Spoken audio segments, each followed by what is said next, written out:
الحمدللہ رب العالمین والصلاة والسلام علی رسولہ الکریم ربنا سبحانک لا علم لنا الا ما علمتنا انک انت العلیم الحکیم رب اشرح لی صدری ویسر لی امری واحلل عقدۃ من لسانی یفقہوا قولی اما بعد اعوذ باللہ من الشیطان الرجیم بسم اللہ الرحمن الرحیم۔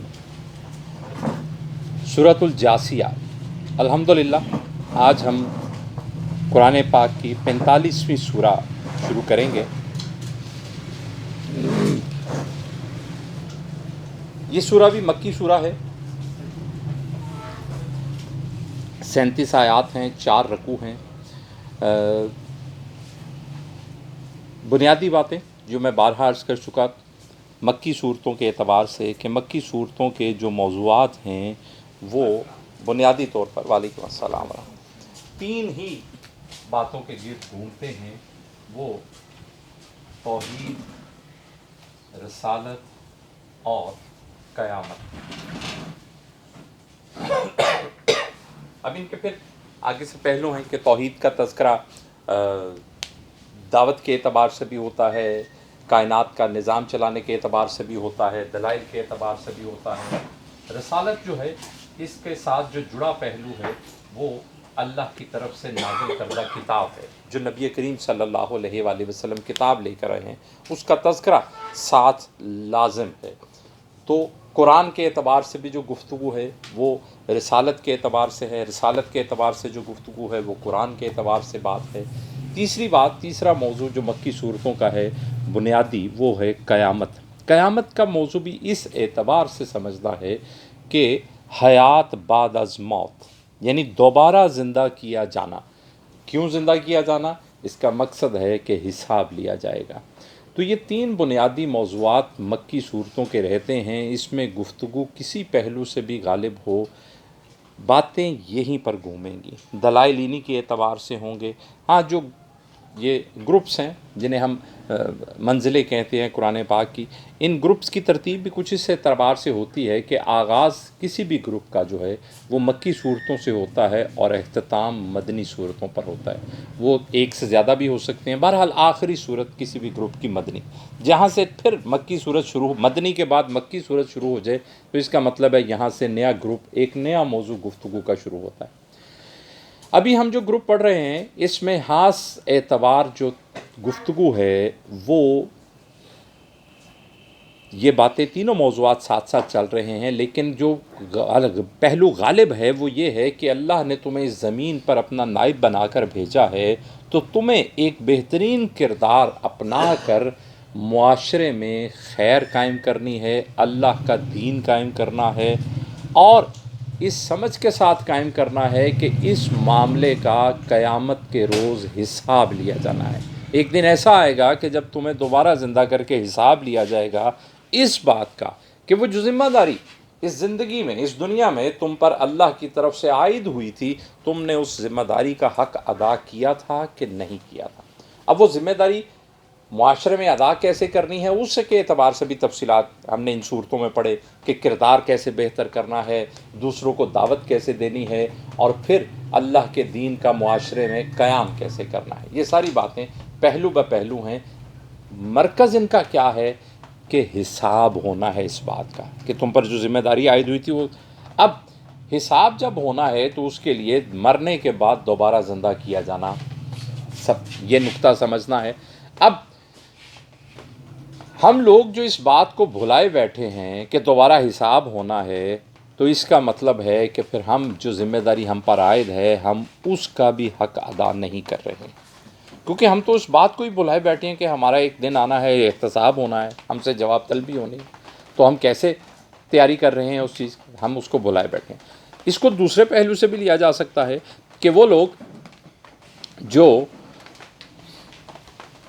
حساب سے بچنا چاہتے ہیں، ذہنی اعتبار سے اپنے آپ کو یہ تسلی دیتے ہیں کہ یہ باتیں ہیں، دوبارہ کیسے زندہ کیا جا سکے گا جب ہڈیاں مٹی میں مل گئی ہیں، ذرے بن گئے ہیں، اب یہ کیسے ممکن ہے کہ ان ہڈیوں کو دوبارہ اکٹھا کیا جائے، پھر ان پر گوشت چڑھایا جائے، پھر کیسے دوبارہ زندہ کیا جائے گا۔ تو یہ باتیں ہیں، نعوذ باللہ۔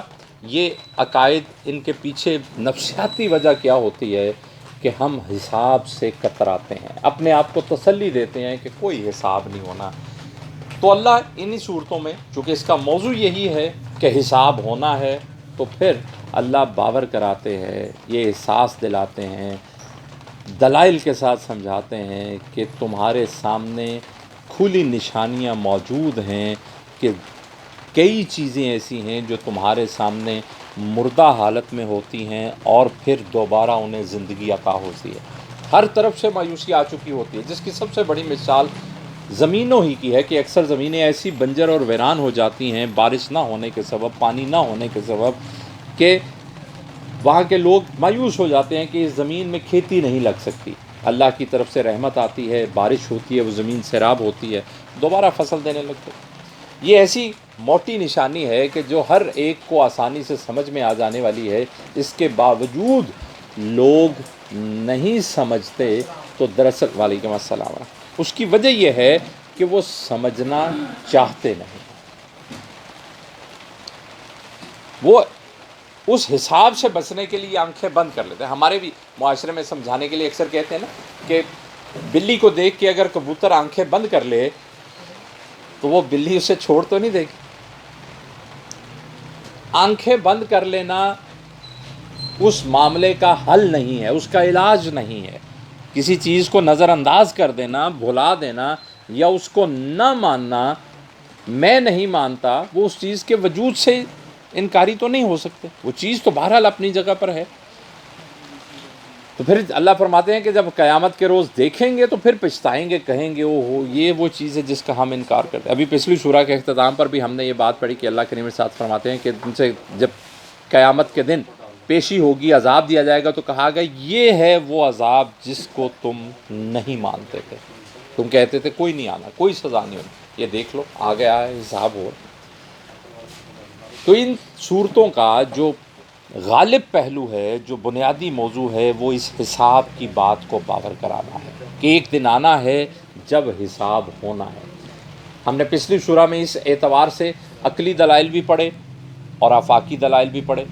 عقلی دلائل اس اعتبار سے پڑھے کہ یہ کیسے ممکن ہے کہ ایک چیز کو تخلیق کیا جائے، بنایا جائے، ایک نظام قائم کیا جائے، اور پھر ایک دن ایسا آئے کہ اس کو ایک دم سے ختم کر دیا جائے، بغیر کسی وجہ کے، بغیر کسی مقصد کے، بغیر کسی نتیجے کے۔ اس کا مطلب ہے کہ یہ سارا کارخانہ ہی بے مقصد تھا، نعوذ باللہ، یہی وجہ۔ تو یہ بے مقصد تو نہیں ہے، خالق نے جو یہ سب اتنی ترتیب سے، اتنے نظم کے ساتھ تشکیل دیا ہے، تو یقیناً اس کا ایک مقصد ہے۔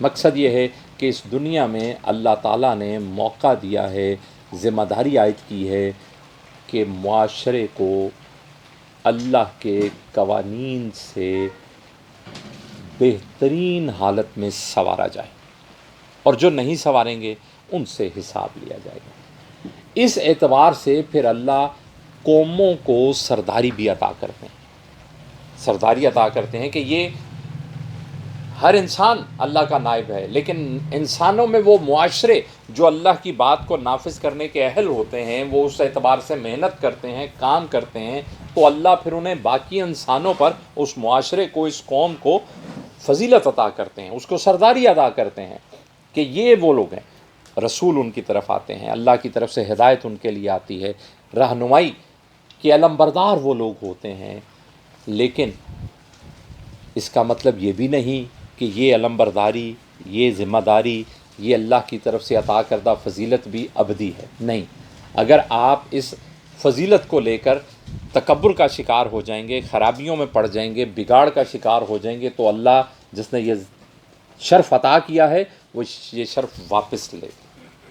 اور اللہ ان قرآن میں، ان آیتوں میں ماضی کی ان قوموں کا حوالہ بھی تفصیل کے ساتھ ارشاد فرماتے ہیں کہ جن کو ماضی میں اللہ کی طرف سے یہ فضیلت عطا ہوئی، یہ سرداری عطا ہوئی، جب انہوں نے اس کا حق ادا نہ کیا تو اللہ کی طرف سے وہ واپس لے لی، اور آخر میں وہ سرداری عطا ہوئی ہے نبی کریم صلی اللہ علیہ وآلہ وسلم کے توسط سے، آپ صلی اللہ علیہ وآلہ وسلم کی امت کو عطا۔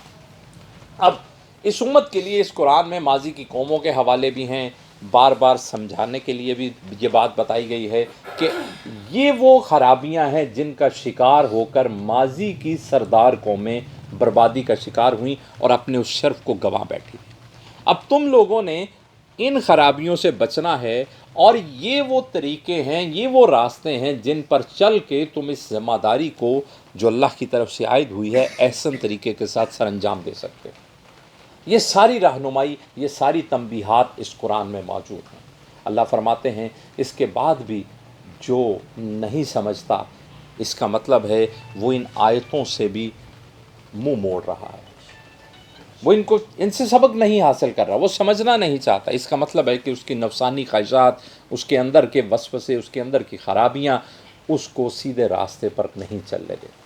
تو پھر اللہ قیامت کے اعتبار سے متنبع کرتے ہیں کہ پھر یہ توجہ دلاتے ہیں کہ سنبھل جاؤ، میں نے یہ ذمہ داری دی ہے تو میں نے اس کا حساب بھی لینا ہے، اور اس طریقے سے لینا ہے۔ اب یہ اللہ کیسا رحمان اور رحیم ہے کہ اس نے ہمیں اس وقت کے آنے سے پہلے اس دن کی بھی ساری تفصیلات سے آگاہ کر دیا ہے کہ یہ حساب ہونا ہے، اس طرح سے ہونا ہے، اور کوئی کسی کے کام نہیں آئے گا، صرف اس روز اللہ کی رحمت ہوگی جو کسی کو پار گزار سکتی ہے، لیکن تمہیں اس رحمت کا اپنے آپ کو اہل ثابت کرنا، تم نے اپنے آپ کو ثابت کر کے میں اس اہل ہوں کہ اللہ مجھ پر اپنی رحمت کی نظر کرے، اللہ مجھے اپنے رحمت کے سائے میں لے لے، کہ میں نے کوشش کی تھی کہ اللہ کی طرف سے عائد کردہ ذمہ داریوں کو بہترین انداز میں سر انجام دوں۔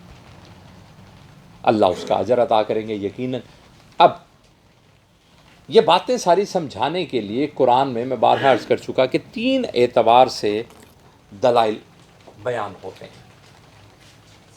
سب سے پہلے ہیں وہ دلائل فی النفس، یعنی انسان کے اپنے نفس کی تخلیق میں دلائل موجود ہیں کہ انسان اپنی تخلیق پر ہی غور کرے تو اسے سمجھ میں آتا ہے کہ کوئی مالک خالق ہے جس نے یہ سارا نظام ایسی ترتیب کے ساتھ تشکیل دیا ہے، ہر چیز ایسے چل رہی ہے، اور پھر ہمارے سامنے ہم دیکھتے ہیں بچے پیدا ہوتے ہیں، پروان چڑھتے ہیں، ماں کے پیٹ میں کیسے حمل بنتا ہے، کیسے وقت گزرتا ہے، پھر وہ بچہ پروان چڑھتا ہے اس معاشرے میں، کیسے ایک جوان بنتا ہے، اور پھر ایک وقت آتا ہے اس کی موت ہو جاتی ہے، وہ بے بسی، اب وہ اپنے لیے کچھ نہیں کر سکتا ہے۔ یہ سارے معاملات ہماری آنکھوں کے سامنے ہوتے ہیں، تو یہ سب ہمارے لیے دلائل ہیں، سمجھنے کے لیے نشانیاں ہیں۔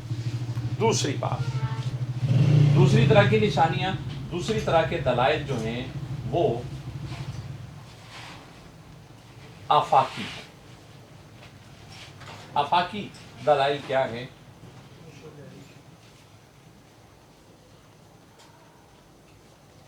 آیاتم بینات، قرآن نے کہا روشن نشانیاں، کھلے دلائل۔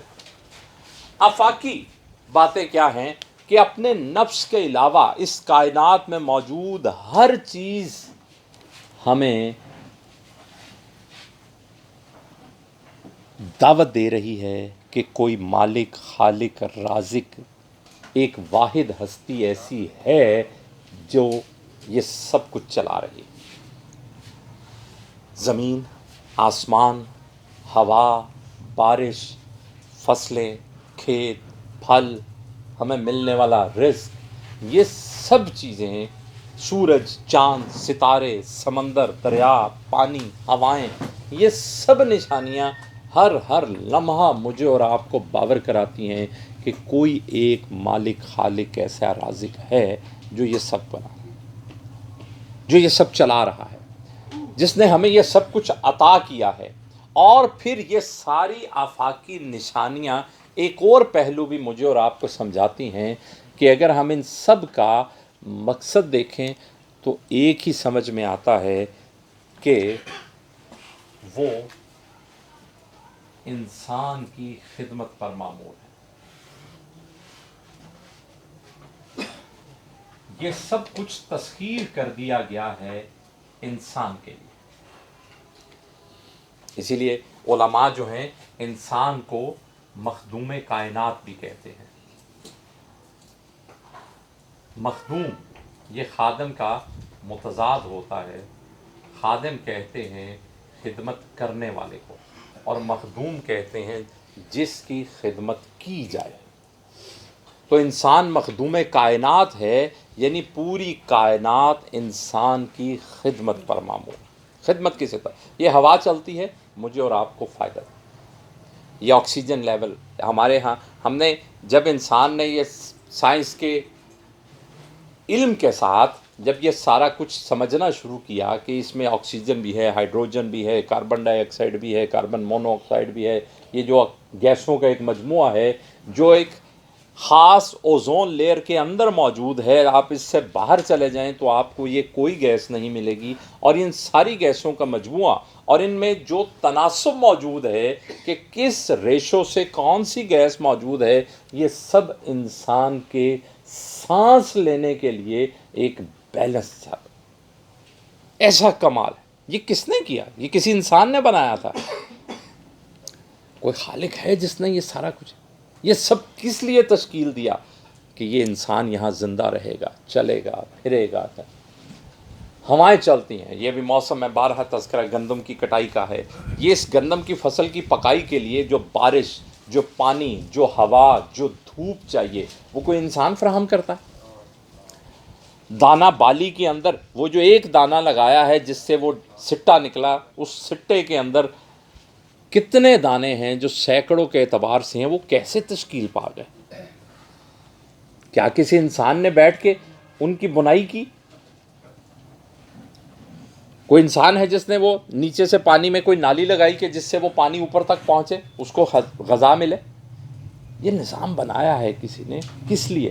یہ جانور اللہ کہتے ہیں کہ ہم نے ان کے گوبر اور ان کے خون کے درمیان سے تمہیں ایک ایسی پاکیزہ چیز عطا کی ہے جسے تم پیتے ہو، غذا کے دودھ۔ آپ جانور کے جسم کو کاٹ کے دیکھیں، اندر سے گوبر اور خون نکلے گا، اس کے درمیان وہ دودھ کیسے بن جاتا ہے؟ کوئی ہے مالک جو یہ ساری چیزیں بنا رہا ہے، تشکیل دے، کس کے لیے؟ تمہاری خدمت۔ ہوا مسخر کر دی، پانی مسخر کر دیے، اس پہ کشتیاں چلاؤ، تجارت کرو۔ وہ ہم نے پیچھے پڑھا نا کہ سبحان الذی سخر لنا ھذا، پاک ہے وہ ہستی جس نے ہمارے لیے اس چیز کو تسخیر کر دیا، ورنہ ہم میں تو اتنی طاقت اور اہلیت ہی نہیں تھی کہ ہم اس کو قابو کر سکتے۔ وعلیکم السلام۔ یہ اللہ کا کتنا ہم پہ کرم ہے۔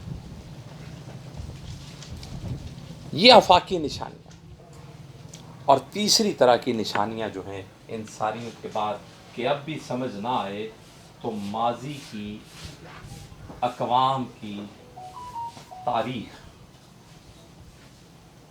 کہ دیکھو ان میں سے جو لوگ کتنی طاقت، کتنے حکومت، کتنے اقتدار، کتنے مال کے باوجود برباد ہو گئے، یہ سبق ہے۔ سمجھو کیوں برباد ہوئے؟ اللہ کی طرف سے عطا کردہ ذمہ داری کا حق نہیں ادا کیا، اللہ کی نافرمانی کے مرتکب ہوئے، اللہ کی طرف سے آنے والی ہدایت کو نظر انداز کیا۔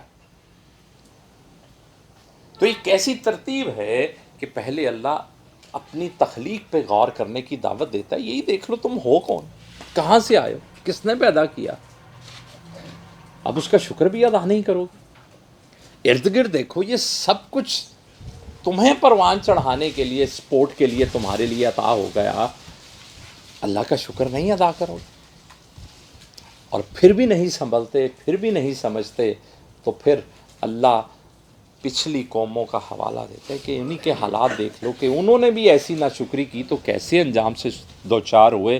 تمہارے لیے موقع ہے، سنبھل جاؤ، سیدھے راستے پر آ جاؤ، توبہ کر لو، رجوع کر لو، اللہ سے معافی مانگ لو، یقیناً اللہ معاف کر دے گا۔